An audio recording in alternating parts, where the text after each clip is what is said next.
My name is Natusha. I am an artist, mostly using the channel of live art and performance to be able to explore my relationship to my inner reality, inner sense of being, inner sense of fluidity, inner sense of becoming, and as of recently, the natural world, the environment in its prima materia, in its ancestral sort of stage. Beyond that, it's multifaceted and multi-layers of culture and memory that is embedded in it.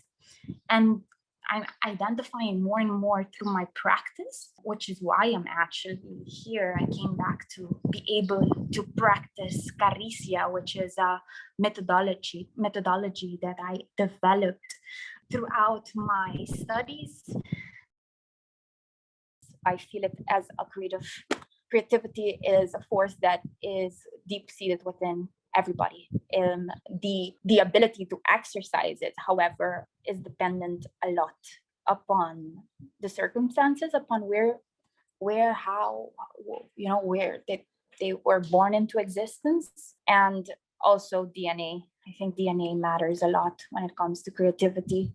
I was born in a very artistic, music-oriented actually family, so it was almost status quo that from an early age on, music, dance, self-expression, imagination, joking, comedy, almost storytelling was embedded in my day-to-day life. And also I felt it underneath my skin. It was almost a code for us to exchange and to enjoy the presence of one another. I'm talking about my father. I'm talking about my uncles, also on my mother's side. All composers, all storytellers, all very much connected with their emotional self and their emotional state, all very much imaginative.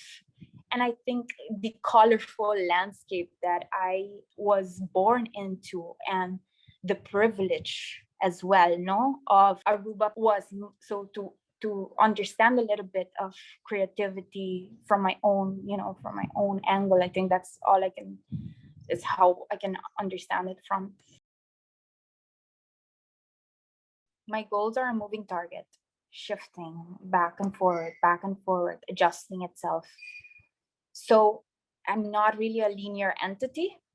That's what rhizomatic would be the best way to go. So there are multi gateways to where I want to be landing. That's why I think I'm so elaborate and open in how I talk about ideas and notions, and not so definite. But one of the goals that I feel has been resonating, and I've been writing a lot about it, and it's been coming up in caps, is reality, like profound inner introspection as the first fountain that you submerge yourself into to project and to manifest reality. So in essence, that's why I think I'm here.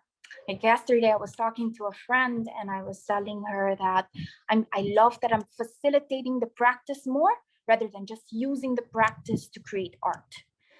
And she reminded me, we haven't had a conversation since 3 years. So she reminded me, yeah, because for you, collaboration was always important.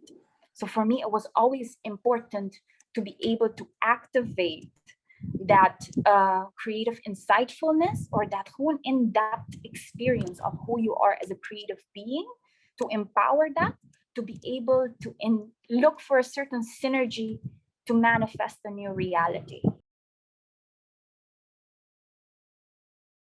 Definitely there is, with the pandemic, it's as if it's the right timing. It's as if the pandemic slowed us down, and yeah. I'm proposing a slower pace to be able to really reconnect again. Gewoon, technically speaking, as well, reconnecting again with the breath and mindfully navigating the body, noticing the pulsations, the sensations, and then from there on, enabling a loosening, a boundary dissolving experience to happen for when you're completely connected with the breath and the mechanism of the breath, and you're mindfully navigating your body, touch is not just a touch anymore.